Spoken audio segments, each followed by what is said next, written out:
The Chief Justice does not merely write decisions.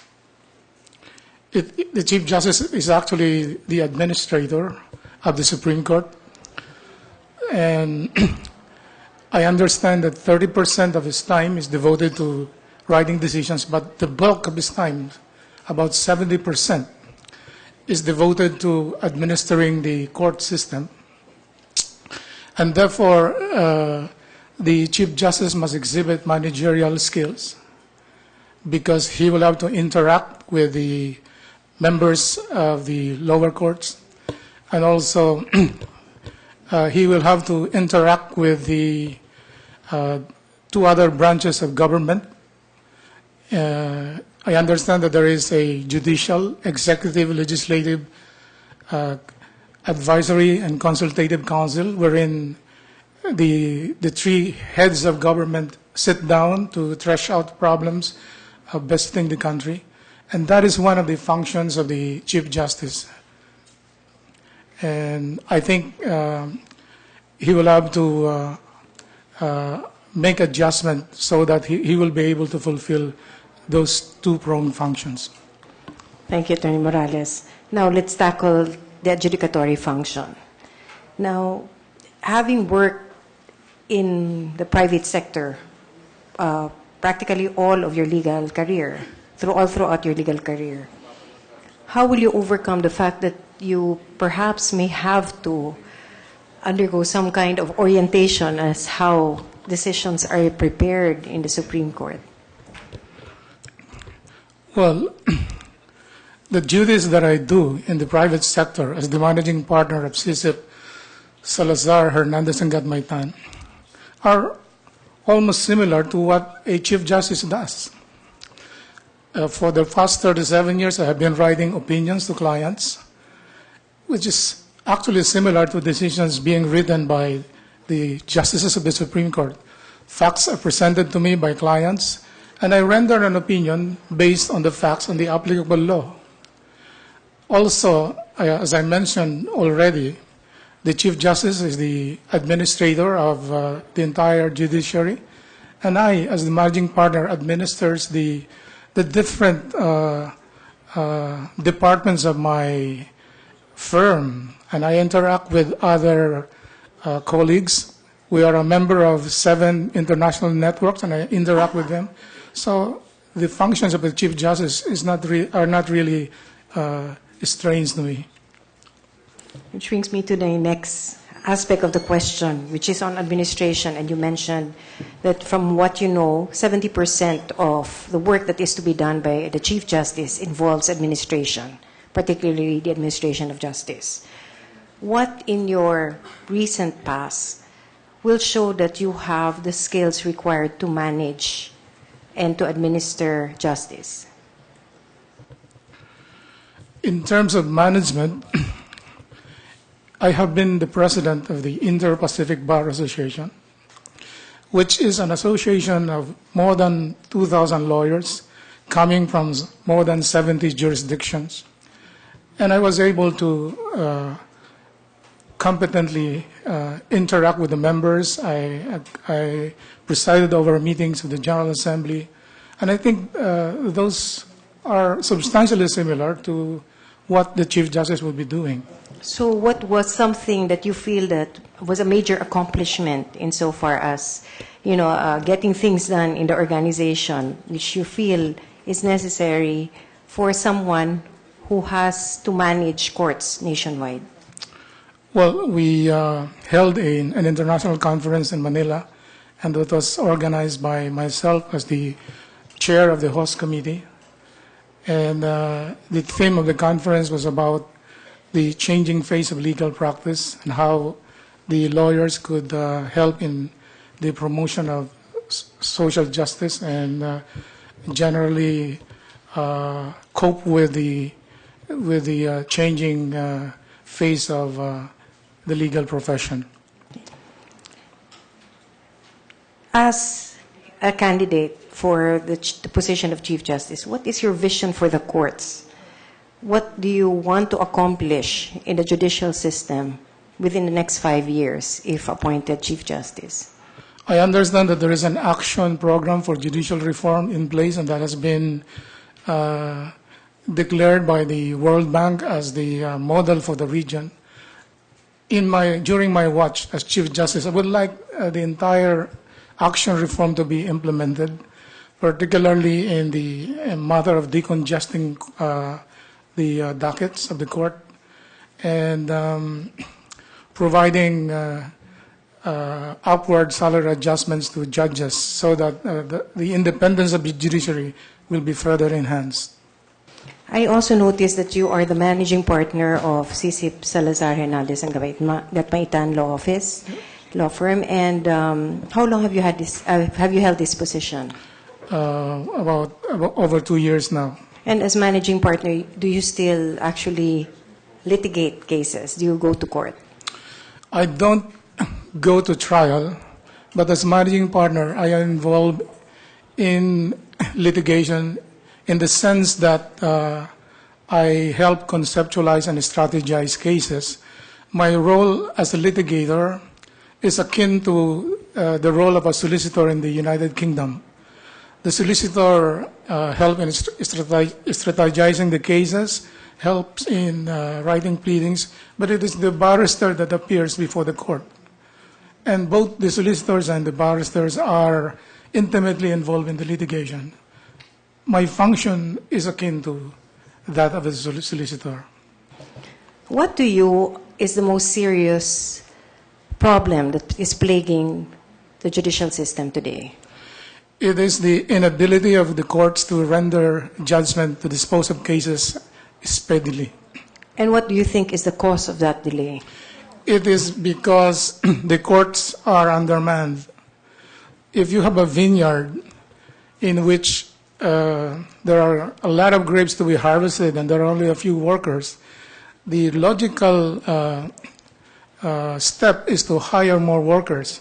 But in the judiciary, about 25% of vacancies has not been filled up. So the judiciary is undermanned. And that's why I was proposing the upward adjustment of the salary scales of the judges so that we can attract more applicants from a wider range of applicants. Yeah. On a practical sense, when was the last time that you visited a court? It was about a few years ago. A few years ago. And which court is this?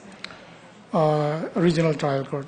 Is it here in Metro Manila? Yes, it is in Manila. Okay, so you have not had the occasion to visit a court in the provinces? No, but no. How about, have you had any conversation with perhaps a judge or a court personnel to really find out, from their perspective, what seems to be the problem causing the delay? Yes. And I've also been in discussion with my partners who are in the litigation department of my firm.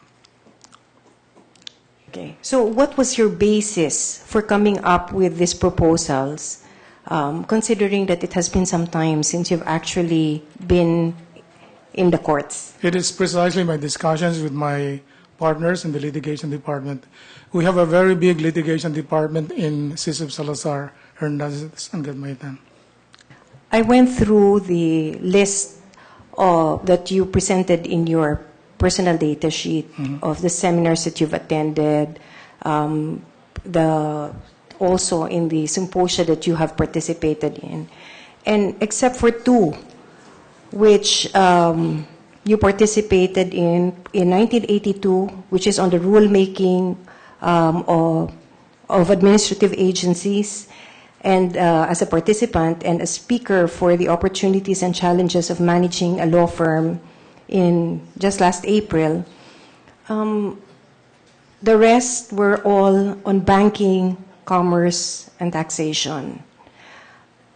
How will you remedy the fact that perhaps with respect to other aspects of the administration of justice when it comes to criminal cases and to civil cases, what have you done to augment, perhaps, the lack of focus on these aspects of administration in your career? Well, to be a trial lawyer is not necessarily a guarantee that you'll make a good justice. In fact, there are lawyers from our firm who became justices of the Supreme Court. And I could cite Justice Florentino Luciano, who was a corporate lawyer in my mold, and he became a good justice of the Supreme Court. Justice Sereno is also was a former associate of our firm, and she was not a trial lawyer. The acting Chief Justice was a corporate lawyer before he became a justice of the Supreme Court. Well, I guess perhaps the challenge is becoming the next Chief Justice because there is so much that is expected of him, and therefore, if he does not have the skills required for the work, then perhaps we may still face the same problems plaguing our courts today. Now, I have already mentioned, ma'am, that what I do in CSIP Salazar is similar to what the Chief Justice does. And I've reached the point in my career that I am willing, ready, and able to do full-time public service. Thank you. You are in your 60s. I'm 61 Yes. years old. Did it ever occur to you in the past to render public service? Yes, in fact, every Saturday I teach at the College of Law of the UP. Could you tell us what subjects you teach? It's banking and finance, and then I taught for some time corporation law, legal ethics. There is a constant clamor for our justice system to address the needs of the underprivileged. What reforms would you propose in order to meet this demand?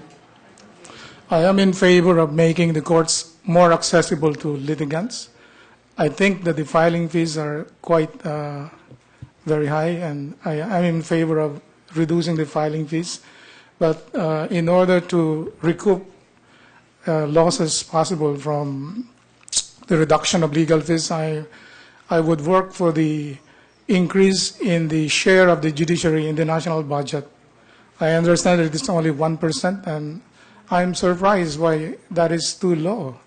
For a third branch of the government to be given only 1% of the national budget is, I think, scandalous. In the choice of perhaps your legal team in the Office of the Chief Justice, what would be the qualities that you would look for in law clerks?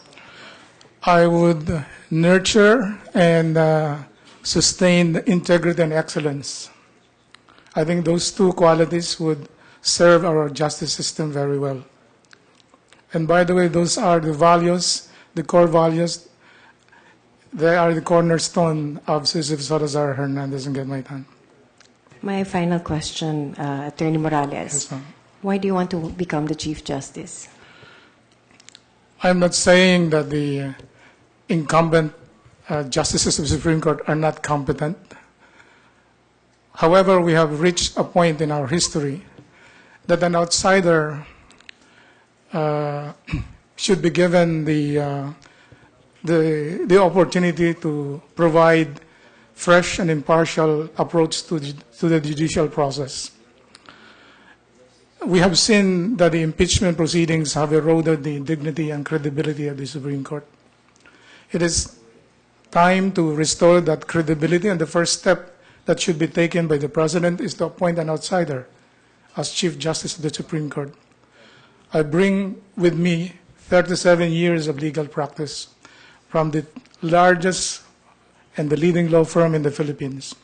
I also bring the perspective of an academic, having taught at the College of Law for almost 15 years. And I also bring along with me the managerial skills that I have experience as managing partner of CSIP Salazar and as former president of the Inter-Pacific Bar Association. Thank you, Attorney Morales. Thank you, Mr. Chairman. Attorney Mejia. Thank you, Justice Peralta. Good morning po, Good morning. Attorney Morales. I could see from your personal data sheet that you've been exposed to